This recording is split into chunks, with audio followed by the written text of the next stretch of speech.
Vamos começar aqui nossa terceira aula do nosso curso básico de quadrinhos. Recapitulando rapidamente, na primeira aula a gente conversou sobre os elementos constituintes da história em quadrinhos, ou do quadrinho. Os elementos mesmo, né? Quadro, requadro, balão, enfim.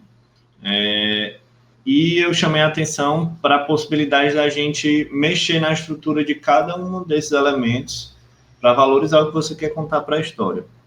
Aí na segunda aula, a gente gastou a aula inteira conversando sobre os tipos de transição entre os quadros, né? A gente viu a transição momento a momento, cena para cena, tema para tema, ação para ação, aspecto por aspecto e non sequitur, né? Sem sequência, sem razão lógica entre os quadros. E aí, eu acho que foi o momento em que eu considero o ponto alto do curso mesmo, assim, da gente ficar muito claro todas essas ferramentas que a gente tem para mexer com a narrativa durante a história.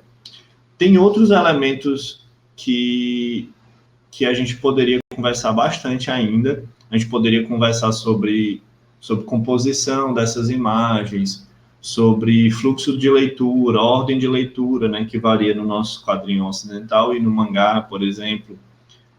Mas pensar o impacto, o centro de impacto visual na página, no quadro, e como conduzir o olhar do leitor, temperatura de cores, tem várias coisas que a gente poderia explorar em relação ainda à narrativa. Eu não vou mergulhar nelas, porque eu acho que essas questões, elas já vão ser muito definidas pela técnica que você vai estar usando, né? Se você desenha ou não, se você quer fazer seu quadrinho com fotografia, se você quer fazer seu quadro com lápis, se você quer fazer seu quadrinho digital, se você quer fazer seu quadrinho pintado à mão. E não é onde eu acho que o que eu tenho a falar vai colaborar mais com a potencialidade criativa de vocês. Eu acho que o que eu acho que existe melhor no quadrinho que eu faço é mexer nessa estrutura das ideias mesmo, assim, de como contar elas, de como achar uma forma para expor as ideias. Esse microfone, alguém vai perguntar? Não. Então, assim, ainda tem um monte de coisa que a gente poderia conversar sobre isso. Acho que é o Lucas que está... Não, a Letícia. Não sei. Tem alguém com o microfone ligado aí, pessoal.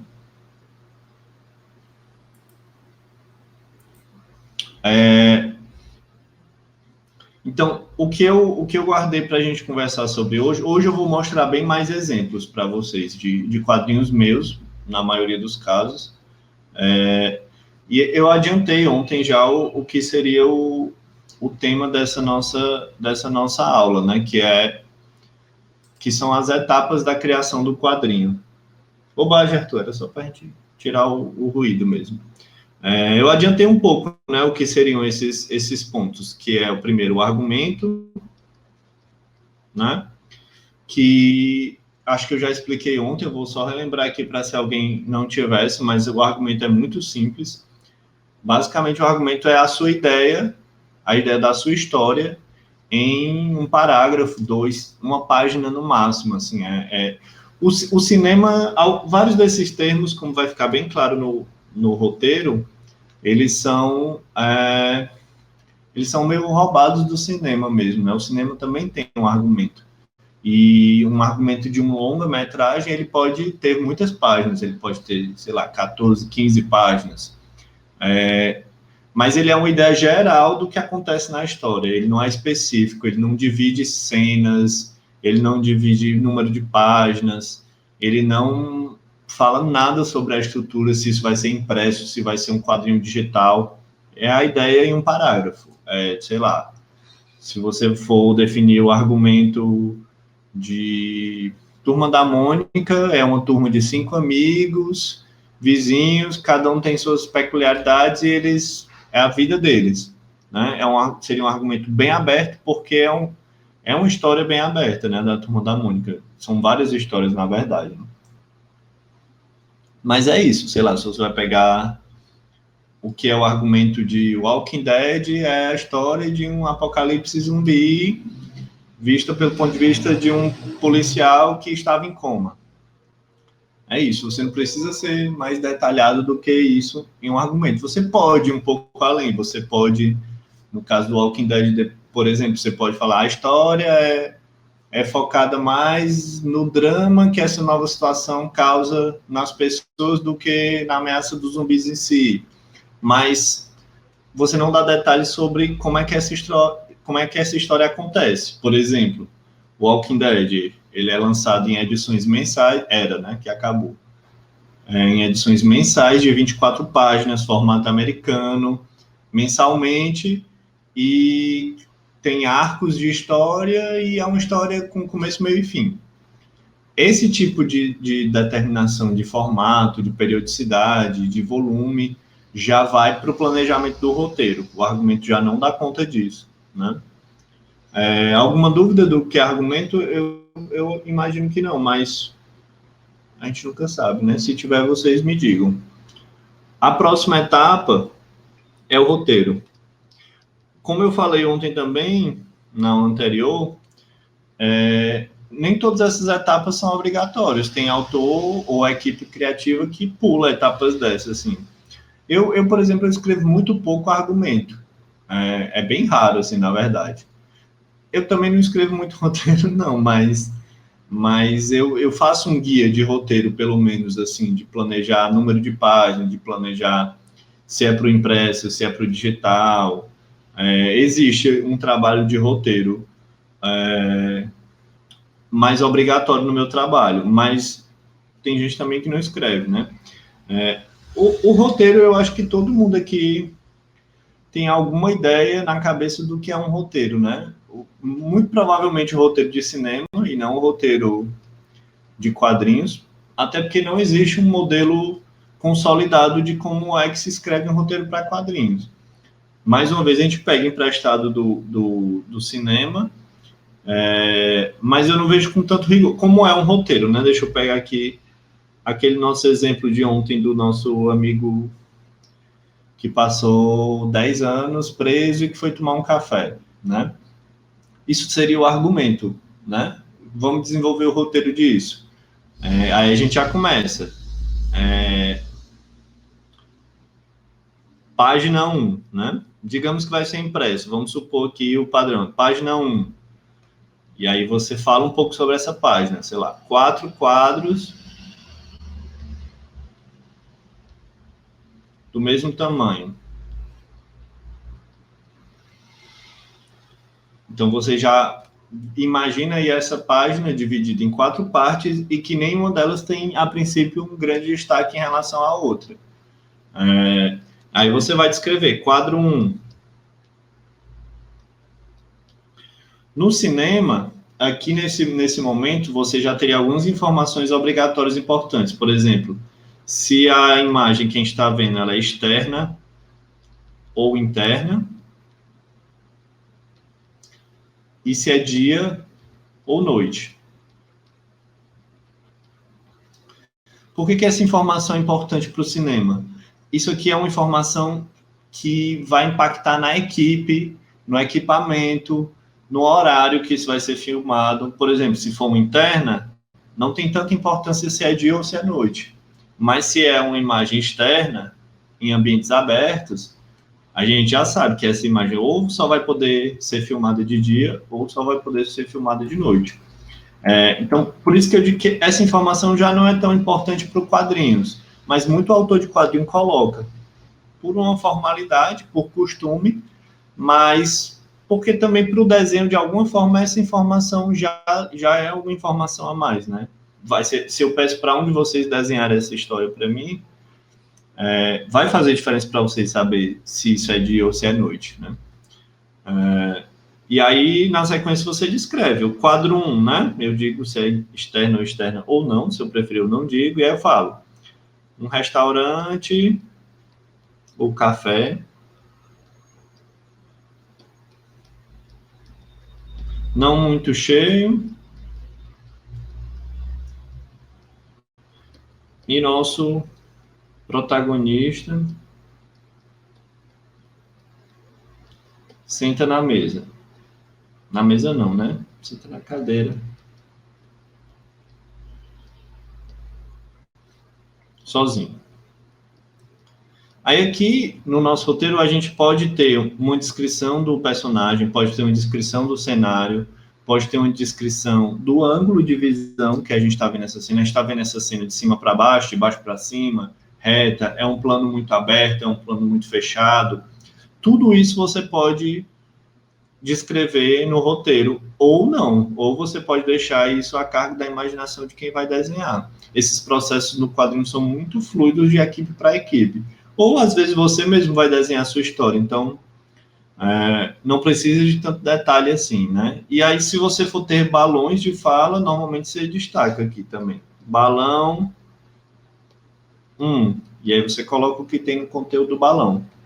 É isso, assim, não existe uma formalidade sobre como é que se escreve um roteiro de quadrinhos, mas a ideia básica é você conseguir fazer a pessoa que vai desenhar aquilo entender o que é que está na situação. Você tem que se certificar de colocar no roteiro tudo que para você foi imprescindível que aconteça na cena. Eu vou mostrar aqui alguns exemplos, inclusive já um roteiro meu mesmo que eu mandei para outra pessoa desenhar, e em vários momentos o Thales, que foi quem desenhou essa história, tomou liberdade de colocar elementos que não estão no roteiro e que poderiam ser um problema para o autor. No caso, não foi. Eu acho super divertido, inclusive, porque eu acho que as minhas histórias são muito carrancudas e o Thales é muito, muito bem-humorado. E ele colocava uns easter eggs, ele escolhia uma capa de um livro que estava na cabeceira, ele colocava um jogo na tela do computador, ele colocava uma camiseta com estampa que alguém ia entender. E nada disso eu escrevi no meu roteiro, né? Então, ontem eu comentei sobre, por exemplo, o roteiro do Alan Moore, que chega a ter 15, 16 páginas para descrever uma página de quadrinho de tão minucioso que ele é sobre cada aspecto do que aparece no quadro dele. Mas aí aqui, no roteiro, eu quero dar uma pausa desses elementos para conversar já um pouco com vocês sobre o processo de edição. O que é que eu quero falar sobre isso? Eu falei aqui por cima de se esse quadrinho, por exemplo, vai ser impresso ou se ele vai ser digital. Esse tipo de pergunta você pode, inclusive, fazer para os dois. A mesma história, você fazer uma versão impressa e fazer uma versão online. Mas, para mim, é a primeira grande coisa que causa um impacto em como você vai produzir o seu quadrinho. Porque, por exemplo, se você vai fazer um quadrinho impresso, você precisa planejar que o seu quadrinho tenha páginas múltiplos de 4. Por quê? Porque é assim que o nosso processo de impressão organiza. Mesmo se for uma revista, né, aquela revista que a gente está acostumado, vou desenhar aqui é melhor do que eu ficar mostrando esse papel. Se você vai fazer uma revista com poucas páginas, né, normalmente elas são organizadas, todas dobradas no meio e aqui grampeada ou costurada. Isso gera uma matriz múltipla de 4, né? Tem essa primeira face, essa segunda face, terceira e a quarta. Então, por que isso é importante? Na hora que você vai planejar a sua história, você provavelmente vai querer fazer um múltiplo de 4 no seu planejamento. A sua história vai ter 4 páginas, ou 8, ou 12, ou 16, e assim por diante. Ou você vai encher, por exemplo, se você fizer uma história que tenha 13 páginas, aí você bota uma capa, aí você bota uma contracapa e mais uma página com algum elemento que não é da história em si, para que isso se feche numa edição de 16 páginas. Tá claro isso para vocês? Por que é importante a gente saber qual vai ser o meio de produção? Por exemplo, se você vai fazer uma um quadrinho para você postar na timeline do seu Instagram, né? Tá aqui o seu Instagram, aqui seus destaques nos stories, e aí o Instagram organiza de 3 em 3. Se você quiser que essa sua história fique num bloco organizado no timeline de Instagram, você tem que fazer essa história com múltiplos de 3, né? Para ocupar a fileira inteira. Assim, não tem que nada, né? Mas dependendo, se esse quadro aqui ele tem uma ligação com o de baixo, né? Você vai precisar que eles estejam um do lado do outro. Em alguns outros suportes isso já não vai importar, né? Se você quiser fazer, por exemplo, um quadrinho para os stories, aí você já pode botar o número que você quiser até o limite, né? Assim, o limite dos destaques, né? Que existe um limite de 100 publicações por destaque. Mas no roteiro é o primeiro momento em que você precisa planejar a sua história realmente, para além de apenas desenhar. Claro que isso algumas vezes dá para fazer algumas adaptações, mas em geral você não quer ficar tendo esse retrabalho. E às vezes você quer usar um pouco a potencialidade disso, né? Por exemplo, se você faz um quadrinho para os stories, né? Você vai ver aqui aí você vai ter um monte de tracinho aqui no seu story, né? Tem aqui a primeira página, ou o primeiro elemento narrativo. E aí, quando passar o tempo, ou quando a pessoa clicar, ela vai ver o próximo, né? Que pode ser composto por alguns quadros e tal. Mas você vai sempre ver uma página por vez. Já num quadrinho impresso, se você está aqui com o seu livro aberto, você normalmente está vendo essa página e essa página ao mesmo tempo.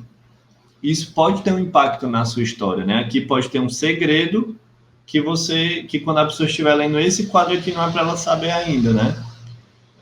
Então, a forma como você vai publicar já causa um impacto narrativo a partir desse momento do roteiro. Ok? Alguma dúvida? Eu vou dar uns exemplos para vocês, porque fica mais interessante. Eu abri aqui, eu até já colei aí no bate-papo mais cedo que o pessoal estava pedindo. Isso aqui é o meu site, tem algumas histórias que eu publiquei aqui. Algumas dá para ler online, outras é só um lembrete mesmo, né?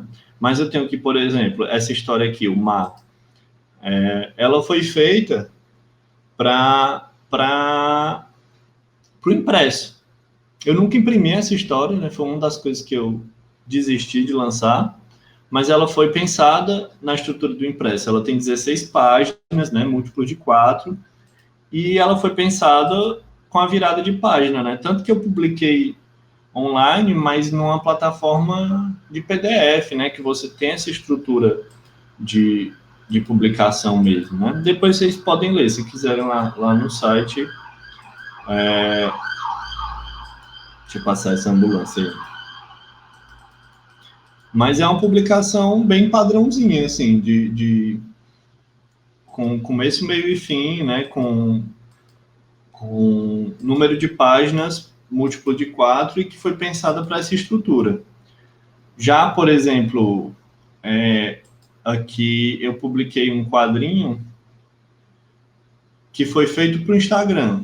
Ele chama Sem Começo, Sem Fim, eu acho. Faz tempo que eu publiquei isso. Isso, é Sem Começo, Sem Fim. E na época eu publiquei isso no meu Instagram pessoal. Porque eu queria, um dos elementos que fazia parte dessa história era ele ser meio misturado com a vida mesmo, né? E aí acabou que eu publiquei ele de trás para frente, e isso era proposital também, né? O primeiro quadro, na verdade, primeira página foi a última, que era 45 de 45 aqui, era a única legenda que eu postei, e era só um desenho. E aí eu misturo ele com fotos, né? E não dava para ter certeza de que isso era uma história, não tinha nenhum anúncio. A primeira coisa que eu publiquei foi isso aqui. Então não explicava muito, né? Tem um quadro, né? Ó, tem um balão que não está ligada a nada, e aí algumas transições não sectu, né? Algumas não, algumas dava para ver que tinha uma ligação com a próxima, né? Mas o que é que eu quero mostrar com isso? Isso aqui requer um planejamento, né? Eu pensei que fiz uma lista de coisas que eu queria abordar nessa história, tinha que ser múltiplo de 3, então foram 45, e eu comecei a publicar ele de trás para frente. Eu tinha um esboço de um texto, né, que ia conduzir essa história, mas muita coisa foi sendo criada. Por exemplo, eu tinha um plano aqui para ter esses 3 quadros desenhados e ter algumas fotos da minha rotina. No meio disso, eu tive que ir no médico e eu postei aqui uma fotinha da pulseirinha, né? Isso aqui estava no planejamento, né? Tá nesse perfil do Quadrinhos Inofensivos, que eu mandei para vocês. Depois vocês podem ler com mais calma também. Mas aí só que no último quadro, que na verdade era o primeiro, é que ficava claro que esse aqui era o começo da história, que foi a última página que eu publiquei, e o próprio título dele já revela que não tem uma ordem certa para ser lido, né? Mas aí o que eu quero mostrar mesmo para vocês é outra experiência, que está aqui no site também, que foi essa história que o Thales desenhou, que é o Barafunda, que eu acho que talvez seja uma das histórias mais interessantes que eu já publiquei. O Barafunda foi uma história feita necessariamente para a internet. Tem até uma parte aqui que a minha fotinha está cobrindo, eu vou até diminuir aqui a janela para vocês conseguirem ver. Ó, tá vendo um guiazinho que tem aqui no cantinho direito inferior? Isso aqui é uma guia que dá uma pista de que a gente está bem no meio da história. É uma história que foi feita necessariamente para ser lida na internet e ela pode ser lida em qualquer direção, né? Eu vou mostrar de novo aqui, ó, vocês estão vendo que tem vários quadradinhos e que o do meio tá com destaque, ó, que a gente se encontra aqui. Se eu clico aqui no da esquerda, ó, ele puxa para o lado esquerdo. E a mesma coisa se eu apertar as teclas do teclado, ele vai para qualquer direção. Dá para ver o movimento que está indo. Thales Rodrigues, isso mesmo, livro. Dá para ser rolando no mouse também, no scroll, né, do mouse. E aí é isso. Essa história, ela não tem uma ordem para ser lida, né? Na verdade, ela tem várias ordens e também não tem uma determinação de um fim. Ela tem um começo, apesar de que muitas vezes ninguém se atenta que está no começo, né? Você dá uma navegada primeiro por aqui para entender que é um pouco jogo, né? Um pouco um labirinto, mas depois vocês olham essa história com calma também. Assim, o que eu queria mostrar para vocês dela é como é que eu escrevi esse roteiro aqui para o Thales, porque foi um dos maiores desafios. Assim, como é que você roteiriza uma história que pode ser lida em qualquer direção, né? E aí eu não achei a versão final do roteiro. Eu não sou muito bom com os meus arquivos, mas eu achei uma versão intermediária, né? Que tem até essa primeira imagem aqui, era como a gente ia preenchendo o que é que eu já tinha roteirizado, são esses X amarelo, e o que é que o Thales já tinha desenhado, eu já botei a página em miniatura aí, né? Mas isso aqui é o roteiro do Barafunda. Eu fiz um diagrama de tempo, né? No meio você tem um 00, aí a primeira cruz amarela ao redor desse 00 tem 1, 2, 3 e 4, e aí eu fiz aqui uma legendinha, né? Que os amarelos são instantes ou, no máximo, horas depois do momento inicial, que é o branco, né? Aí depois tem essa camada exterior dos laranjas aqui, que são dias depois, e o vermelho, que são meses depois. E aí meio que a história cresce em cada direção. Mas quanto mais ela cresce, mas fica incontrolável para onde é que a pessoa vai depois. Então, tipo, nada impede da pessoa ir para o lado direito ou para o lado esquerdo e depois, em vez de continuar na mesma direção, ir para cima ou ir para baixo, né? Na verdade, a gente não tem garantia nenhuma de como é que a pessoa vai ler isso aqui. E aí eu mandei aqui primeiro algumas ideias, né? E eu não mandei isso só para o Thales, eu mandei para o Thales e para o Boro, que foi o tripé criativo dessa ideia, né? Eu escrevi o roteiro, o Thales desenhou, e o Boro pensou nessa concepção de como publicar ele online, né? Qual a melhor forma. Algumas dessas funcionalidades aqui, de esse guiazinho que está aqui no canto, não era uma ideia minha, eu inclusive fui muito resistente a ela, depois o Boro me convenceu a colocar. Essa passagem rola no scroll do mouse também foi uma coisa que eu nunca imaginei e o Boro propôs. Então, tem até aqui a equipe, ó, a gente desenhado pelo Thales, né? Roteiro, desenho e interface. Mas voltando aqui para o roteiro. Então, eu mandei para eles com uma ideia bem aberta, e aí é isso, eu fiz esse diagrama, né? Para ele se orientar de qual quadro eu estou falando. Então, por exemplo, aqui do 00, aí eu descrevo a situação. Essa situação eu acho que está bem clara. 1, ele está comendo. 2, ela entra. 3, ela vai no balcão. Vemos outras pessoas. E eu estou dando uma descrição de uma frase do que é cada quadro, né? Eu já tinha descrito para eles, né, como era esse protagonista e como era ela, então eu só me refiro como ele e ela mesmo. E aí vem, ó, 1, que é esse da direita, né? Eu descrevo a situação com um parágrafo, assim, eu não estou nem fazendo essa formalidade aqui que eu propus para vocês, sabe, assim. Mais uma vez, a importância do roteiro é você conseguir descrever o que é que você está propondo para esse quadro ou para essa página, né? Então é isso, eu fiz esse roteiro todo assim. E a história está aí para vocês verem depois, assim. Eu acho que enquanto a gente testava essa história, em vários momentos eu sentei alguém, né? Falei, senta aqui no computador, olha essa história que eu estou fazendo. E eu ficava observando como é que a pessoa navegava na história, né? E a maioria das pessoas saía rolando, assim, aí entendia, vixe, não tem ordem, né?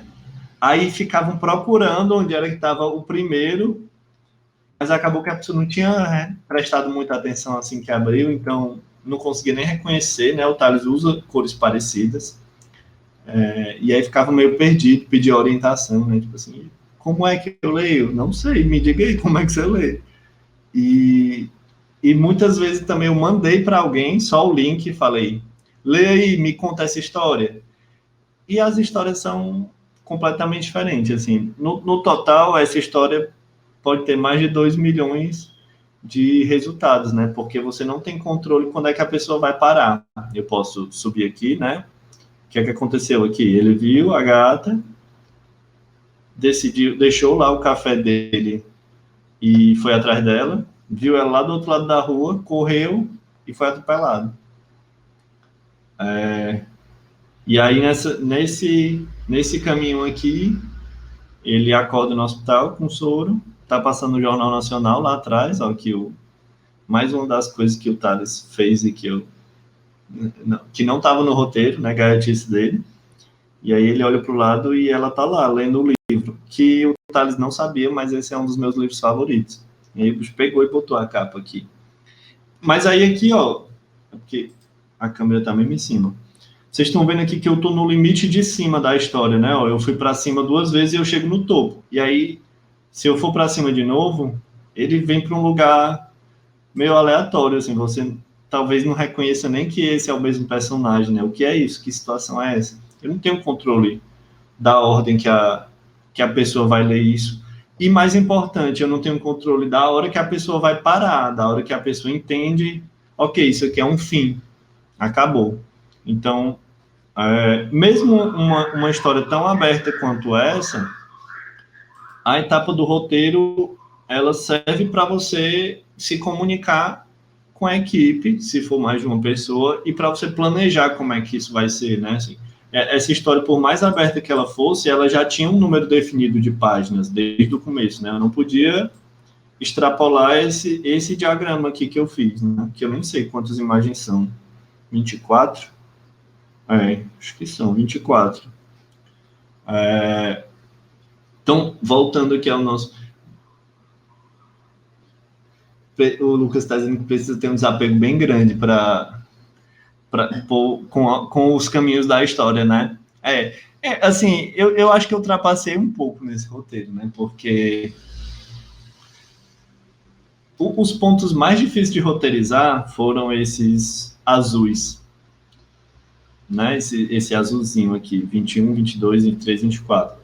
Porque eles poderiam... Você podia... Não, a maioria das pessoas, eu achava que iria ler reto em uma das direções,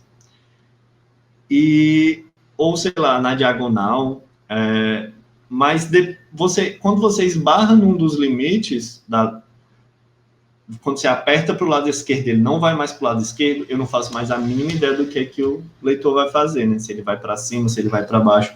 Então, esses azuis, eles meio que... A história avança muito claramente nessas direções base, né? Para a direita, o que é que acontece? Ó? Deixa eu voltar aqui para o meio. Para a direita, ele não toma nenhuma atitude em relação à menina que chamou a atenção dele, vai andando na rua, subindo no elevador com os fones, com preguiça no trabalho, pegando ônibus, assistindo Game of Thrones aqui.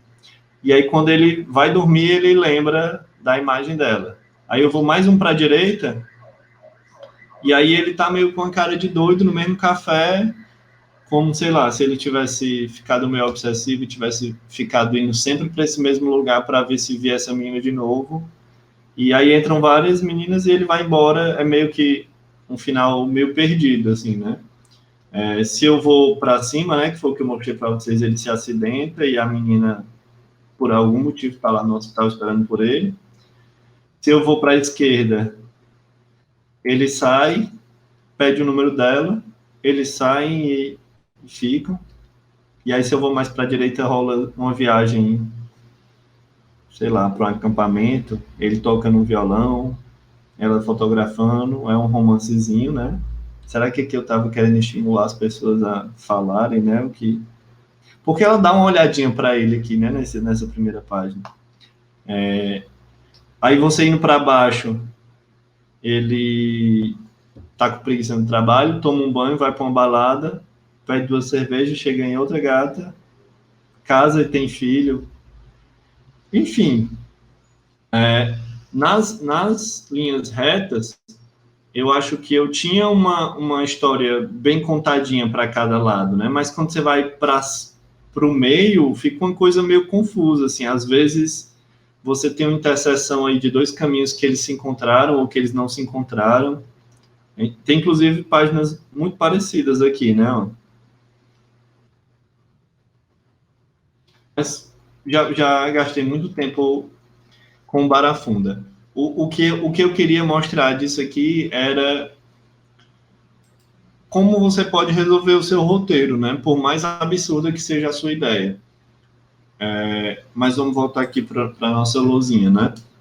Então, o ponto central para mim sobre qual é a importância do roteiro é você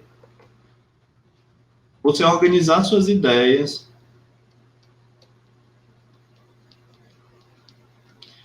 definir formato,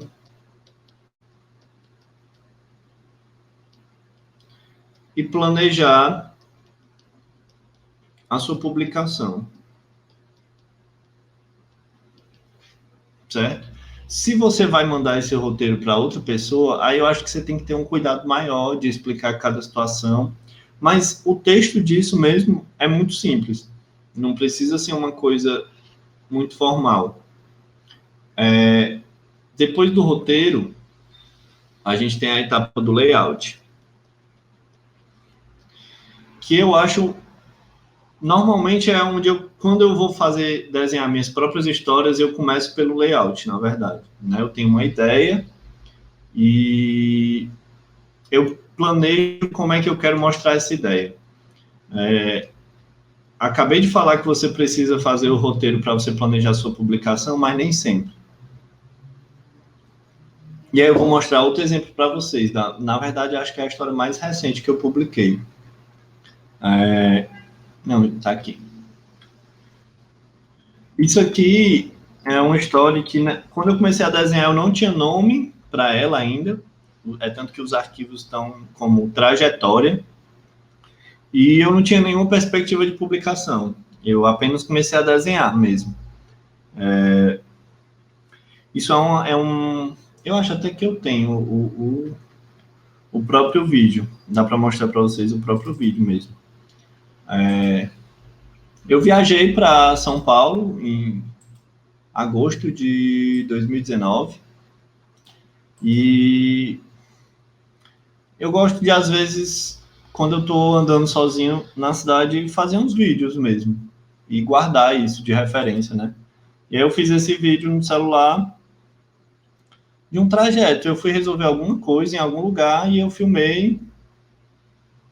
Dá para ver aí, né? Tá inclinado, mas que também não é uma coisa que eu ando assim com a câmera na mão, né? É o celular meio como se eu estivesse olhando redes sociais. Mas é isso, é uma caminhada. Eu acho que eu nunca mostrei esse vídeo para ninguém. Uma caminhada nas ruas.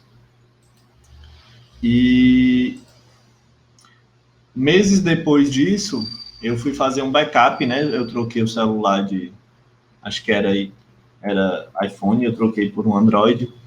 E foi super complicado fazer meu backup. E aí eu esbarrei com esses vídeos. Eu fiquei um pouco fascinado por essas imagens e eu comecei a desenhar elas. Aqui você dá para ver do comecinho do vídeo que é exatamente, eu desenhei com o vídeo como referência, né? Apareciam meus pés no começo. E aí depois eu comecei a desenhar. Eu não tinha planejado uma publicação para isso, se seria impressa, se seria digital. A única coisa que eu defini foi que os quadros seriam do mesmo tamanho, né? E eles têm meio que uma passagem de tempo parecida entre eles. Isso aqui seria o quê? Uma transição momento a momento, né? Na maioria das vezes. Eu só abri aqui essas duas. Ok. Lembrete de tempo. Eu tô mais lento hoje, né? Mas eu corri ontem e hoje dá pra gente falar com um pouco mais de calma. Mas é o que eu quero mostrar para vocês em relação a isso. Eu comecei a desenhar isso sem ainda nenhuma perspectiva de publicação. Tanto que eu comecei a desenhar meio que no formato de uma página, né? Isso aqui é um A4. E aí, em algum momento, não vou salvar, não sei nem o que eu alterei aqui. Quando eu ainda estava desenhando isso, rolou o quê? Coronavírus, né? A gente confinado e sem perspectiva de sair, né? Naquele primeiro lockdown que as pessoas levaram mais a sério, né?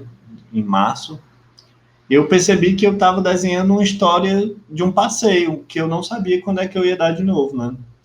E eu comecei a compor essa história com outras coisas que eu tinha no meu backup, tanto que o segundo nome dela era backup, que eu não gostava, mas que passava a ideia, porque eu faço muita anotação de ideias no celular.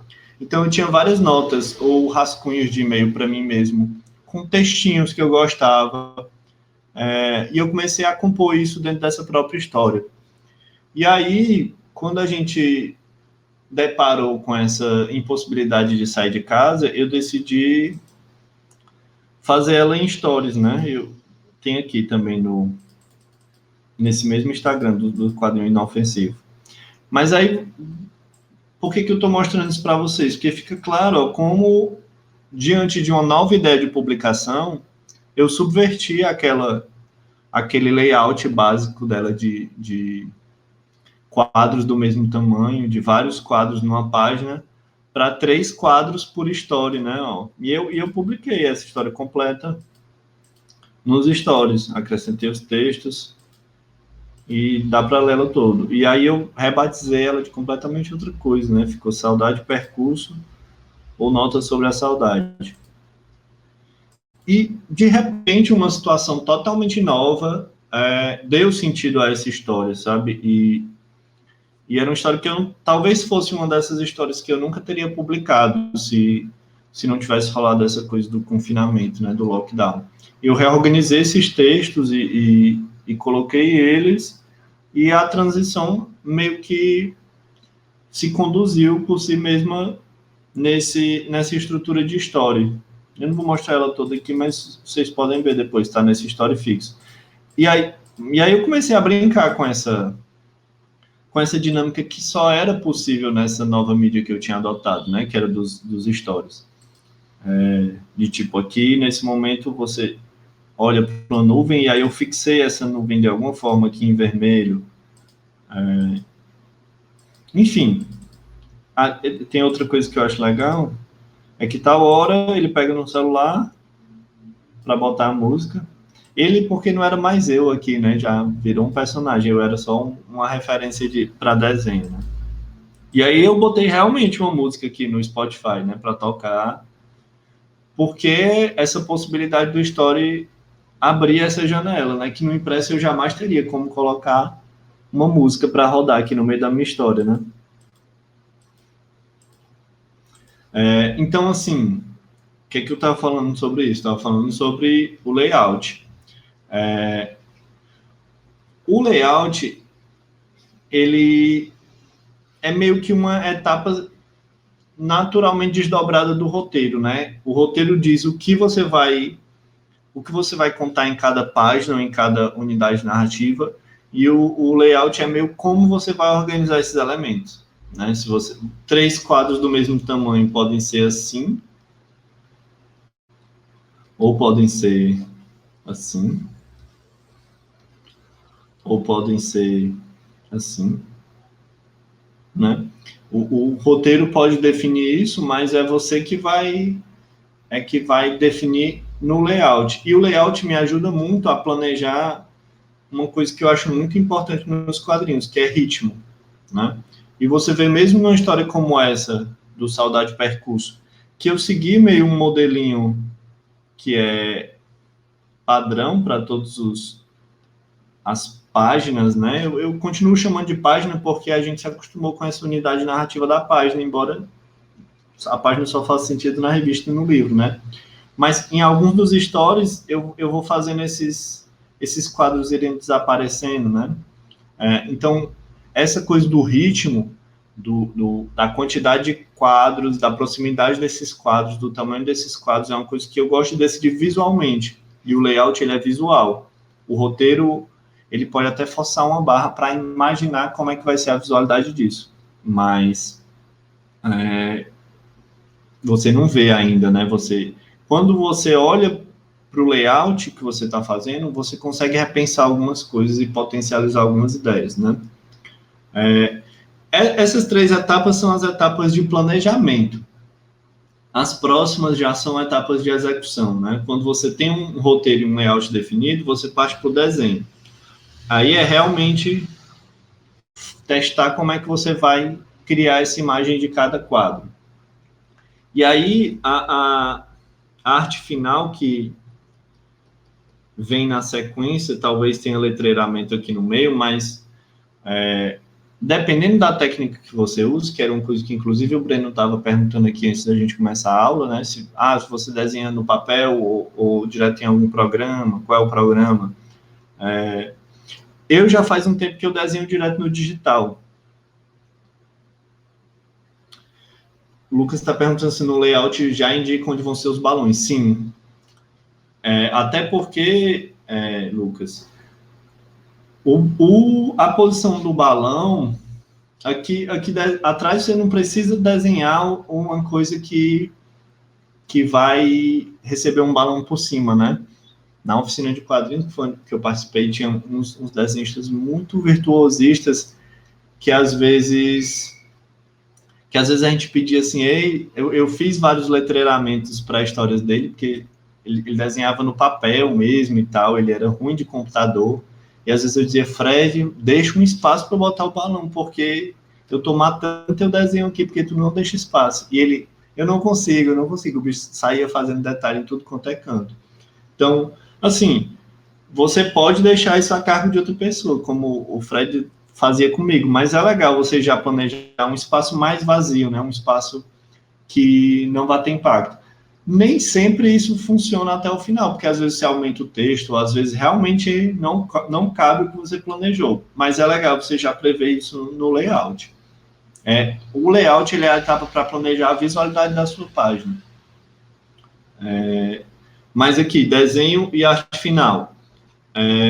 Dependendo da técnica que você use, a arte final já deixa de fazer sentido, né? Como eu que desenho direto no digital. Eu até faço um rascunho e depois crio uma nova camada e desenho meio como se eu estivesse arte finalizando. Mas é uma etapa já muito fundida com o meu desenho, né? Para quem talvez arte final seja um termo estranho para algumas pessoas. Se eu uso o Photoshop. Sim, na maioria das vezes eu uso o Photoshop. Eu estou aprendendo a usar o Krita, que é uma coisa que o Breno tinha perguntado agora, mas porque nessas descobertas novas do game design, eu vejo que o Photoshop ele me amarra em algumas coisas. Mas, assim, normalmente eu desenho no Photoshop, eu não faço muito... Se você vê que eu estou desenhando com um brush bem padrão, né? Assim, eu não sou essa pessoa aficionada pelas técnicas do digital. Eu acho que eu super subutilizo elas, né? Eu faço uma coisa bem padrãozão, porque eu realmente não tenho essa pira de explorar as ferramentas digitais. Mas arte final, né? Eu estou falando aqui de arte final meio como se fosse uma coisa do senso comum, né? Quando você desenha no papel, no lápis, isso nem sempre é a melhor forma para possibilitar a reprodutividade disso, né? Você escanear um desenho... Quando você escaneia um desenho a lápis, isso às vezes fica muito difícil de você dar um tratamento que garanta qualidade na reprodução disso, na impressão, principalmente numa impressão industrial, né? Se você vai mandar para uma gráfica profissional. E aí a arte final é um tratamento nessa imagem que vai otimizar essas etapas de reprodução. Antigamente, a arte final era feita a nanquim, na mão, né? Uma tinta bem preta e bem precisa. O profissional de arte final era uma etapa de organização daquilo, né? Que nem sempre era o desenhista também. Hoje em dia eu não faço a mínima ideia de como é que as pessoas estão fazendo arte final, porque eu realmente já faz muito tempo já faz mais de 10 anos que eu migrei completamente para o desenho digital. Ainda desenho em papel minhas ideias, assim, mas qualquer coisa que eu tenha expectativa de publicar, eu vou desenhar direto no digital. Tá, argumento, roteiro, layout, desenho e arte final. Alguém tem alguma dúvida sobre alguma dessas etapas?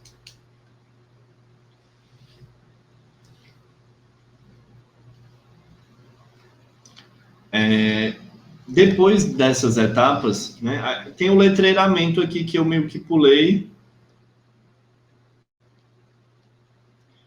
mas eu não sei o quanto faz sentido a gente pensar no letreiramento como uma etapa separada da produção, né? Basicamente fazer seus balões e escrever o texto. Quando isso era feito artesanalmente, às vezes tinha um profissional separado só para isso, né? Alguém, um calígrafo mesmo, alguém que faça uma letra legível. Tinha várias questões também por exemplo, quando você quadrinho americano tradicional, você desenhava a página 60% maior do que o formato que isso vai ser impresso. Então, se você ia publicar em A4, você tinha que desenhar o original um pouco maior para, no processo de digitalização, isso ganhar detalhe. Então, a pessoa que ia fazer as letras tinha que estar sabendo disso para compensar isso de alguma forma, né? Fazer a letra um pouco maior para quando diminuir ficasse boa, enfim.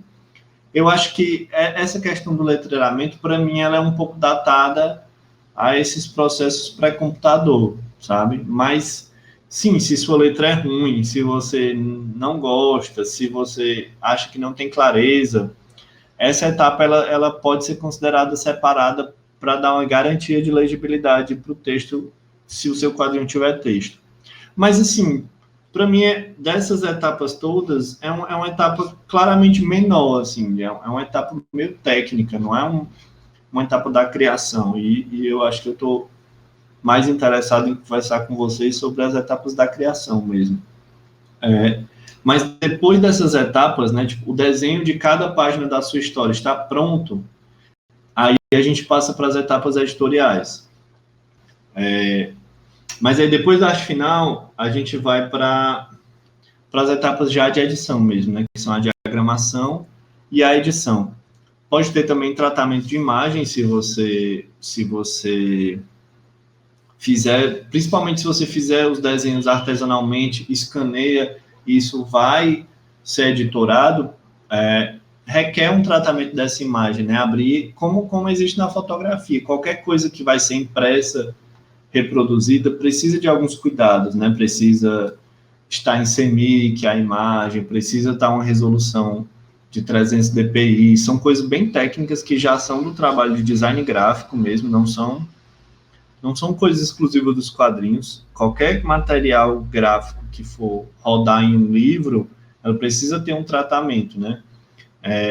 Mas eu incluo principalmente a diagramação nas nossas etapas de criação do quadrinho, porque o quadrinho, o que compõe a página é completamente gráfico, né? Então, por exemplo, há elementos que são da diagramação, como, sei lá, o número da página aqui no cantinho,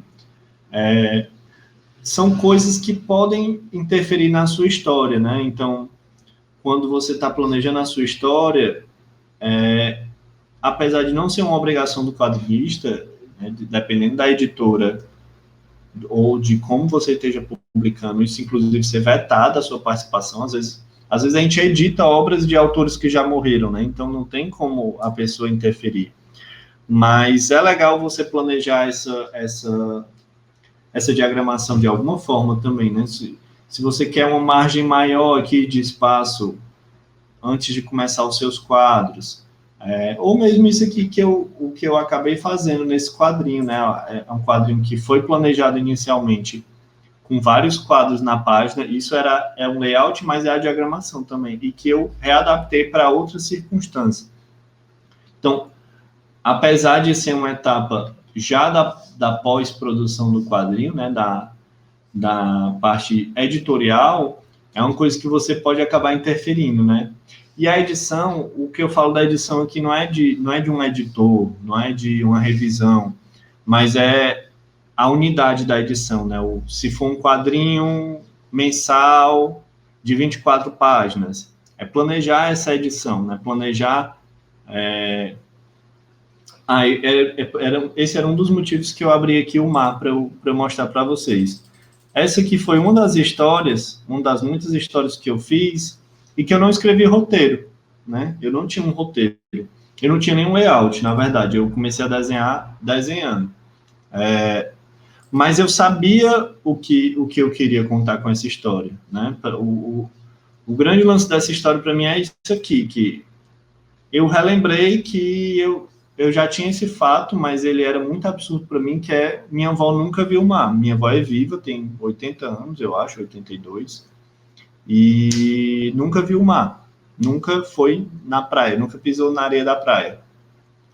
E eu tenho uma relação muito forte com o mar, então esse era um fato que me impactou muito, assim, todas as vezes que eu ouvi. E aí, uma das grandes decisões da minha vida foi não morar longe do mar. Eu moro perto do mar, porque eu preciso ir lá e tal. E esse era o sentimento que estava encharcado quando eu comecei a desenhar essa história.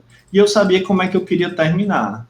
Eu sabia que eu queria terminar falando que... Porque minha avó fala que acha uma coisa grande demais. E eu sabia que eu queria terminar falando que eu acho gente coisa grande demais, porque talvez seja a coisa que eu mais titubei entre a possibilidade de ter ou não filhos e tal. E minha avó teve 11 filhos, e aí, para mim, a história era sobre isso, era o contraste. E eu não sei nadar, e eu vou no mar, e eu entro, e a minha avó tem medo do mar. Mas eu não tinha um planejamento de quantas páginas eu sabia o que era o começo e eu sabia o que era o fim. E eu comecei a desenhar. Só que eu sabia que eu queria lançar isso impresso, então eu tinha que trabalhar em múltiplos de 4. E aí, quando eu cheguei no final, estava faltando 2 páginas para completar esses múltiplos de 4. Né? E aí eu voltei para o meio e eu criei essas 2 páginas aqui. Essa que está aparecendo na direita e essa que está aparecendo na esquerda. Então, assim, por que eu estou mostrando isso para vocês? Porque isso aqui foi um problema que a edição me causou e que eu tive que voltar lá para a etapa que seria de roteiro, né? Então é bom, mesmo que você não queira tomar essas decisões já a priori, essas decisões de alguma forma passam pelo quadrinista, passam pela composição da sua história e você pode ter que voltar para achar uma solução. Eu podia ter enfiado umas páginas em branco aqui, mas essa era uma história que eu pretendia imprimir com serigrafia, que é uma coisa que a gente vai já conversar. E aí uma página em branco era muito trabalho para deixar a página em branco, né? Então eu preferi mexer na estrutura disso. Mas acho que é isso. Hoje essa aula é uma aula mais tranquila, assim, mas que eu acho que pensar nessas etapas da produção, elas não são menos importantes do que as coisas que a gente conversou na primeira aula, né? Os elementos básicos da história, nem do que na segunda aula, né, de que tipo de transição você vai usar para essa história. E eu acho que a terceira parte disso é você planejar a sua publicação mesmo, né? Seja planejar tudo antes e deixar tudo lindo e sair cumprindo todas as etapas, ou planejar quase nada e ir fazendo, mas você tem que ter consciência do que é que essas etapas vão impactar na sua publicação. Então, basicamente, o que eu queria, assim, esse foi a grande enxugada que eu dei sobre os aspectos dos quadrinhos que eu queria explorar. E aí, os próximos 2 dias, a gente vai amanhã, eu decidi a ordem, finalmente. A gente vai amanhã conversar um pouco sobre game design, e aí você pode pensar, mas o que é que tem a ver game design com isso, né? Eu comecei a estudar game design em maio desse ano, e ao longo dos últimos 10, 15 anos, eu fiz muita publicação de quadrinho digital, como, por exemplo, o Barafunda, ou essas histórias para Instagram, né? E eu sempre dependi de outras pessoas para implementar isso, né? Para lançar isso. E estudando essa coisa do game design, uma coisa que ficava voltando sempre na minha cabeça era isso aqui eu poderia fazer um web HQ explorando esse recurso ou esse outro recurso. E é muito simples, assim, não é muito simples, mas lhe dá muita autonomia de publicação digital, as ferramentas que existem para a criação de games.